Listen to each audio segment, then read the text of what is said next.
Saludamos al expresidente de la República de Colombia, Iván Duque Márquez. Señor expresidente, gracias por estar con nosotros. Muy buenos días, doctor Juan. Un saludo muy especial para usted, sus compañeros de la mesa de trabajo y toda la audiencia de la FM. Usted ha sido compañero de batallas, de partido del expresidente Álvaro Uribe Vélez. Fue elegido presidente de la República en nombre del Centro Democrático, el partido de Álvaro Uribe. ¿Cómo recibe usted, señor expresidente, la decisión que anunció ayer la juez Sandra Heredia? Pues primero, yo quiero decir una cosa con mucha claridad, doctor Juan. Yo creo que este es un fallo que tiene demasiadas irregularidades, un proceso que tiene demasiadas irregularidades. El solo hecho que el Ministerio Público, que como usted sabe vela por los derechos de los colombianos, haya solicitado absolución por la falta de pruebas y adicionalmente porque no existe elemento alguno que permita sentenciar que Álvaro Uribe ordenó cometer un delito o haya cometido un delito, creo que es algo que no podemos dejar pasar. Que hayamos visto durante 2 años de manera consistente la Fiscalía solicitar la preclusión por la ausencia de pruebas, es algo que no se puede dejar pasar. Que haya sido incorporado al material probatorio interceptaciones sin orden judicial, contextualizadas, es algo que es supremamente grave. Que el famoso testigo estrella tenga tantas dudas, tantas inconsistencias, es algo que también se suma a toda esta cadena de irregularidades, y la ausencia de una sola prueba reina que permita que de manera concluyente decir que él ordenó cometer un delito o lo haya cometido, pues todo esto suma en las irregularidades que hoy están generando la atención de Colombia por parte de los organismos internacionales de derechos humanos y por parte también de otros gobiernos. Pero creo que la defensa ahora tendrá que hacer la apelación. Para mí la inocencia está más que demostrada. Tanta irregularidad solamente muestra que hay un elemento tendencioso en esto, y yo sí creo que hoy el país tiene claro la inocencia de Uribe. Hay que seguir en la batalla judicial, pero también hay que solicitarle a los organismos internacionales que pongan sus ojos en Colombia. Expresidente, buenos días. Solo quería citar una de las frases que mencionó en la lectura del fallo ayer la jueza Heredia. Textualmente dice: aquí no hay lugar para la sospecha ni para el cálculo electoral. ¿Usted confía en la independencia de la juez, expresidente? Yo creo, William, que caer en este momento en la disputa personal con la juez es algo que poco agrega. Yo quiero mirar es el proceso integralmente. Entonces, cuando usted mira el proceso integralmente, ¿esto por qué ocurre? ¿Por qué se crea este proceso? Porque Álvaro Uribe estaba defendiendo su honra y su buen nombre a un comportamiento que durante años se pretendió, que era ir por las cárceles de Estados Unidos y por las cárceles de Colombia buscando jefes paramilitares que lo acusaran y lo inculparan a él de vínculos con esa organización. Él pone una denuncia, de pronto pasa de denunciante a denunciado. Se utiliza un material probatorio, más de 20.000 comunicaciones que no eran para él, que no tenían orden judicial, y se agregan al material probatorio sin que ninguna comunicación indique que él ordenó cometer un delito o que él lo haya cometido. Después usted recordará que se dictó primero un llamado a indagatoria. Recién fui yo electo presidente de la República.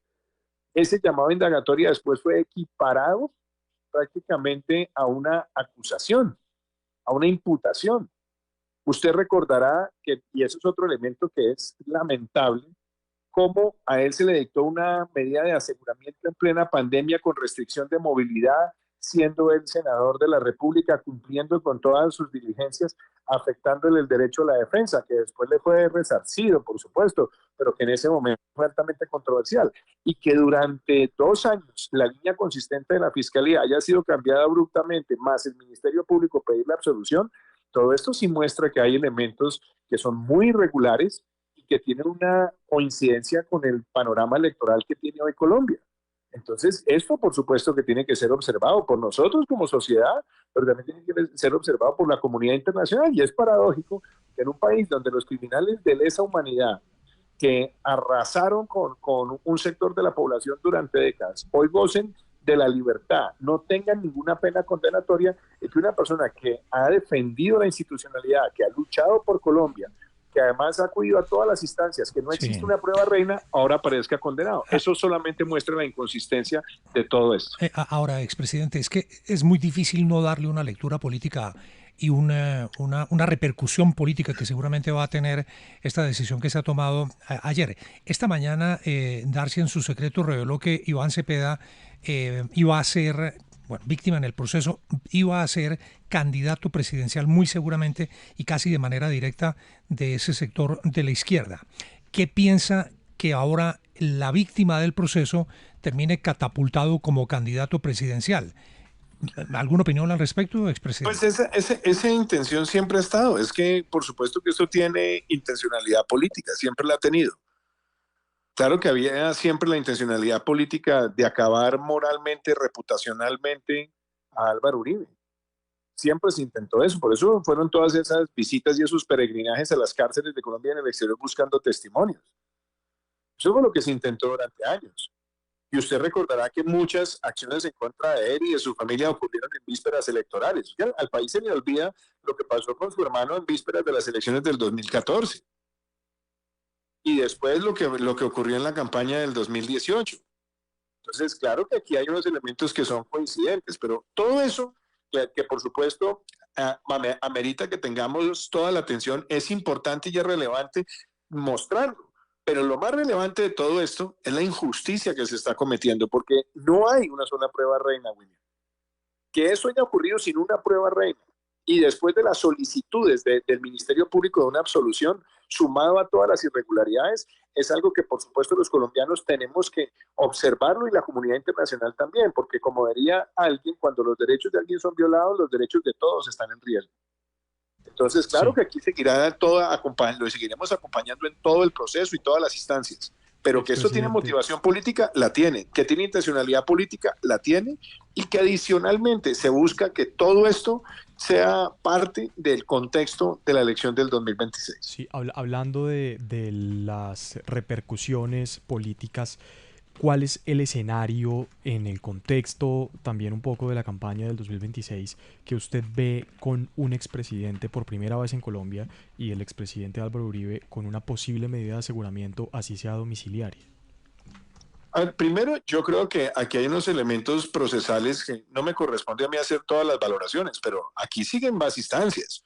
Acá sigue una apelación ante el tribunal y eventualmente también puede existir en una eventualidad un recurso extraordinario de casación. Todo eso es posible, eso lo tendrá que definir el equipo de defensa. Y lo lógico es que una persona que ha sido siempre consistente en presentarse, cumplir con sus diligencias, pues lo lógico es que esa persona pueda seguir ejerciendo su defensa en libertad. Mucho más cuando ha tenido siempre la línea consistente de defensa, mostrando todos los elementos que han sido irregularidad, que han sido una irregularidad y donde, vuelvo, insisto, no hay una sola prueba reina en su contra. Entonces, eso debe ser algo fundamental. Y lo otro es que, por supuesto, su voz, su presencia, su legado y su influencia tiene que mantenerse activo por el bien de la democracia colombiana. Expresidente Duque, precisamente lo sucedido con el expresidente Álvaro Uribe podría llevar a que el gobierno de Estados Unidos tome una posición parecida a la de Brasil con Bolsonaro y la posible imposición de fuertes aranceles a Colombia, ¿o cuál podría ser esa respuesta del gobierno de Trump en términos prácticos hacia Colombia? Bueno, no me corresponde a mí decir qué hace o qué no hace el gobierno de los Estados Unidos, pero claramente hay una preocupación. Es que en Estados Unidos si hay algo que es muy riguroso en todos los procesos judiciales, es el elemento probatorio y la prueba reina. Entonces usted puede ver cualquier proceso en Estados Unidos, pero la carencia de una evidencia contundente siempre lleva a una exoneración, lo que llaman en Estados Unidos una exoneración de non guilty.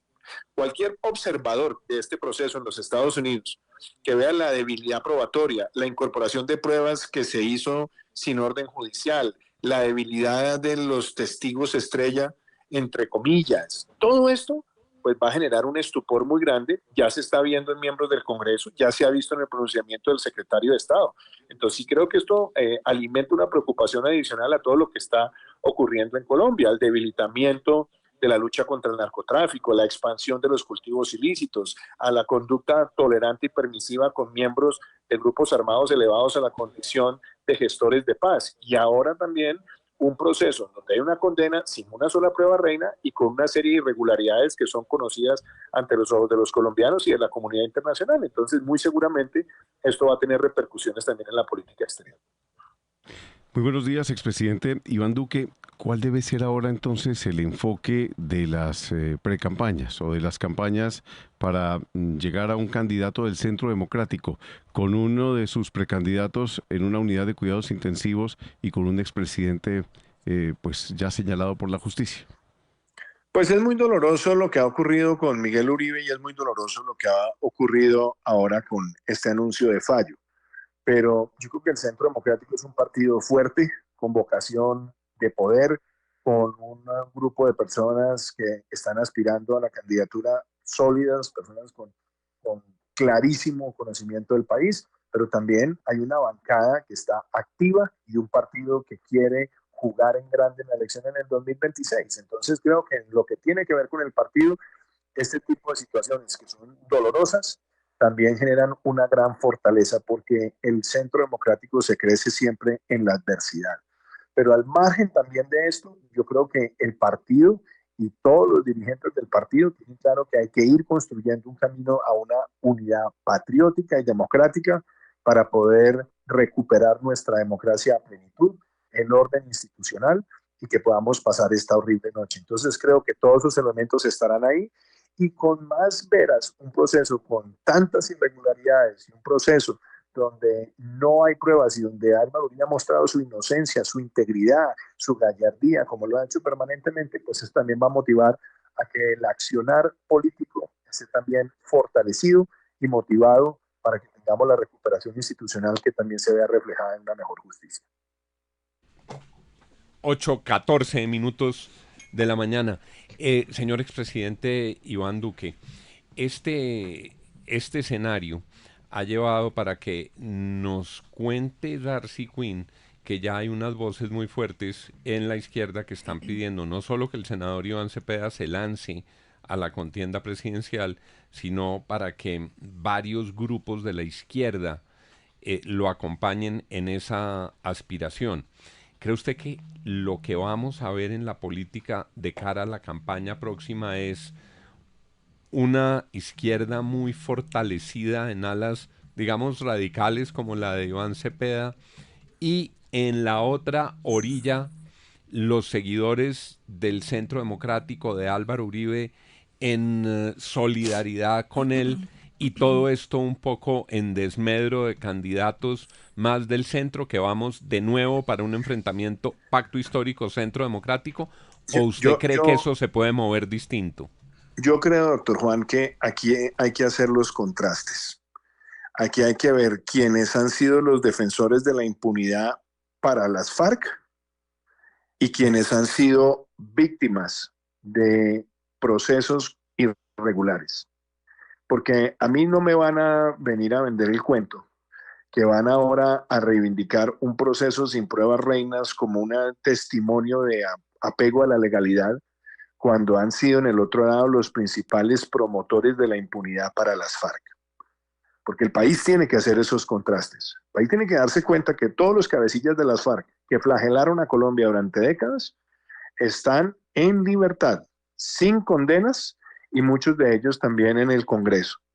Y en el otro lado, personas que le han servido a Colombia, que han luchado por la legalidad, que han trabajado denodadamente, que han acudido a todas sus instancias, que han probado su inocencia, condenados. Entonces, esto va más allá de lo puramente ideológico. Aquí está quienes han sido los consuetas de Nicolás Maduro y del chavismo y del Foro de Sao Paulo, y quienes creen en la democracia, en la legalidad, en la economía de mercado, en la sociedad y en una agenda social sostenible.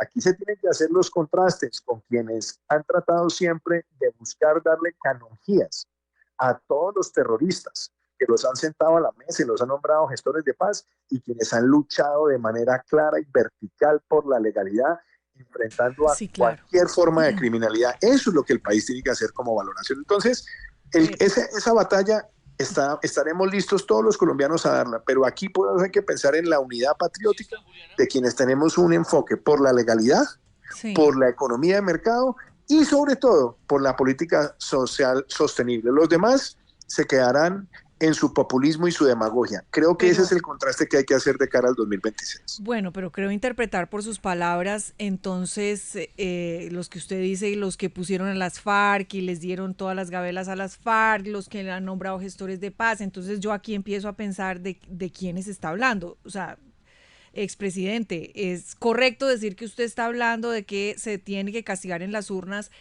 el santismo y el petrismo? Bueno, usted está trayendo, yo no sé en qué categoría quepan, pero usted está trayendo dos términos que yo no señalé, pero y supongo que si usted los está trayendo a colación es porque usted, al igual que yo, los identifica a ellos con la impunidad. Entonces, todos los que han promovido la impunidad contra el terrorismo sí van a estar en un lado, y los colombianos de bien vamos a estar en otro. Pues Los usted que mencionó los procesos de paz, mencionó... Sí, claro, los procesos de impunidad. Los gestores sociales, los gestores sociales. Los procesos de impunidad, Darcy, y todos estos gestores de paz que han seguido cometiendo delitos. Es que no se nos olvide quienes están en este momento ya con indicios como posibles autores intelectuales del atentado contra Miguel Uribe. Muchos de ellos que habían buscado ser gestores de paz, inclusive algunos que fueron gestores de paz y que han estado en las disidencias de las FARC. Y por otro lado, ya vamos a cumplir casi 10 años desde que tenemos la justicia transicional y no hay una sola condena con pena intramural para los grandes criminales de lesa humanidad. Esos son los contrastes que hay que hacer, y está bien que el país los haga, pero también que los haga sobre la base de construir una unidad democrática en el 2026. Y estaba viendo que el expresidente Santos no se ha pronunciado, ¿no? Digamos, lo han hecho los expresidentes, el presidente, pero estaba viendo que Juan Manuel Santos está como en otra cosa. Sí, muy seguramente, porque usted sabe que en los que han promovido esa impunidad claramente han tenido identidad política. Pero yo, más allá de la conversación política que hay que tenerla, creo que en este momento, como lo señalé ayer, Álvaro Uribe no está solo. Su inocencia ha sido probada por él gallardamente. Hay que acompañar a su defensa en las instancias que sigan, pero también hay que mostrarle al país que una persona no puede ser condenada sin una prueba reina donde se pueda concluir que ordenó un delito o que cometió un delito. Creo que ese es el punto de partida del sentido común para que todos nos solidaricemos ante un proceso lleno de irregularidades. Expresidente, previo al fallo hubo un cruce de mensajes en X entre el presidente Petro y el expresidente Uribe, en el que decía el presidente Petro que los jueces de Colombia deberían sentir que cualquiera que fuera el sentido de sus fallos contarán con la protección del gobierno democrático. Y el expresidente Uribe le replicó sobre ese mensaje diciéndole que dejara de mentir, que él había amenazado al juez que absolvió a su hermano y que dejara de posar como el arcángel de los jueces porque usted siempre los ha presionado. En este caso del juicio del expresidente Uribe, ¿hubo presiones del presidente Petro? Yo no le puedo hablar de presiones porque la palabra presiones tiene una connotación que tiene elementos de especificidad, pero hablemos de tendenciones o de tendencias o de afirmaciones o de mensajes subliminales. Todos los gobiernos están llamados a defender a sus jueces, todos, cualquiera. Eso no es ahí ninguna innovación. Todos los gobiernos tienen que proteger a sus jueces. Pero claramente durante muchos años vimos la actitud tendenciosa de Petro en contra de Uribe de señalarlo de todo tipo de delitos. Y sabemos también que en épocas de vísperas electorales siempre hubo ataques también a Álvaro Uribe y a su familia. Es que al país no se le puede olvidar lo que pasó en el 2014 contra su hermano. Al país no se puede olvidar de lo que pasó en el 2018. Es que se hayan incorporado como pruebas interceptaciones sin orden judicial, eso es algo que se cae por su propio peso en cualquier sistema legal, pero aquí fue incorporada. Que haya un testigo que además fue condenado por delitos graves en el gobierno de Álvaro Uribe, que él sea el testigo estrella en cualquier otro lado sería altamente cuestionable. Entonces, todo esto puesto en el contexto de quien ha tratado siempre de orientar la opinión a señalar que Álvaro Uribe fue una persona cercana a los paramilitares, ahora que no venga a posar de independiente, pero voy a decir una cosa con mucha claridad a todos ustedes. Es que es ridículo que traten de buscar una especie de conexión de Uribe con los paramilitares cuando él como presidente los sometió a la justicia, los desmovilizó y los extraditó a los principales jefes paramilitares, y en cambio el silencio con los gobiernos que permitieron por acción o por omisión el avance del paramilitarismo en Colombia. Esas son cosas que no se pueden permitir en el juicio histórico, pero claramente hay una actitud política de los sectores que Petro siempre ha representado. Hoy tenemos que defender los ciudadanos de bien a Álvaro Uribe por una inocencia probada en un proceso irregular, acompañar su defensa en las instancias que vengan, pero tenemos que ser claros en el mensaje. No hay una prueba reina que permita conducir a que él ordenó un delito o él lo cometió. Y esa injusticia, esa piedra de injusticia es la que los colombianos no podemos permitir que haga carrera, porque los derechos de todos están en peligro. 8:23 de la mañana. Usted hace parte de varios grupos y le pregunto para cerrar, señor expresidente, de varios grupos de expresidentes de procedencia democrática. Hace parte de centros y tanques de pensamiento. Hace parte de planteles académicos muy prestigiosos. Más allá del cotarro político de Colombia, ¿cómo se analiza este fallo en esas instancias? Quienes no están ni buscando votos en Colombia, ni persiguiendo el poder en Colombia, sino mirando incluso con una mayor serenidad y ánimo desapasionado lo que ocurre en este país. Yo creo que hay una gran preocupación, doctor Juan, y yo creo que en los próximos días muy seguramente vamos a ver pronunciamientos de muchos grupos de expresidentes, de centros de pensamiento, de personas que también desde la academia están observando lo que ocurre en Colombia. Yo creo que todo esto también está conduciendo a que se entienda la gravedad de todo lo que pasa en el país, de la sumatoria de este fallo con sus irregularidades, con lo que ha sido la propuesta de paz total, que ha sido buscar prebendas y canonjías para los criminales, con el proceso que se tiene ahora, que ha anunciado también el Ministerio de Justicia, de atenuaciones y reducciones de penas que beneficiaría a muchísimos criminales, el crecimiento del narcotráfico de manera permisivo. Entonces yo creo que se vienen muchas cosas, y todo esto soportado en elementos que en cualquier país democrático e institucional serían un escándalo. Y eso es lo que yo quiero hacer especial referencia. Es que es un escándalo lo de la incorporación de interceptaciones sin orden judicial. Es un escándalo la forma en la que se incorporaron testigos estrella con las debilidades que tenían, no solamente por sus testimonios pasados, sino también por sus inconsistencias. Como también es absolutamente aterrador que haya una solicitud del Ministerio Público de exoneración y que esa se haya pasado de largo y que se haya cambiado súbitamente la posición de la Fiscalía después de 2 años de solicitar la preclusión por la ausencia de pruebas. Todo esto, sumado a lo que ya le mencioné, claro que está generando una especial atención en Colombia, y que yo no tengo duda en que se va a ver reflejado también en aspectos de la política exterior y la forma como Colombia se vea institucionalmente en el mundo. 8:26. Señor expresidente Iván Duque, gracias por haber estado con nosotros esta mañana. Muchísimas gracias, doctor Juan. Un abrazo.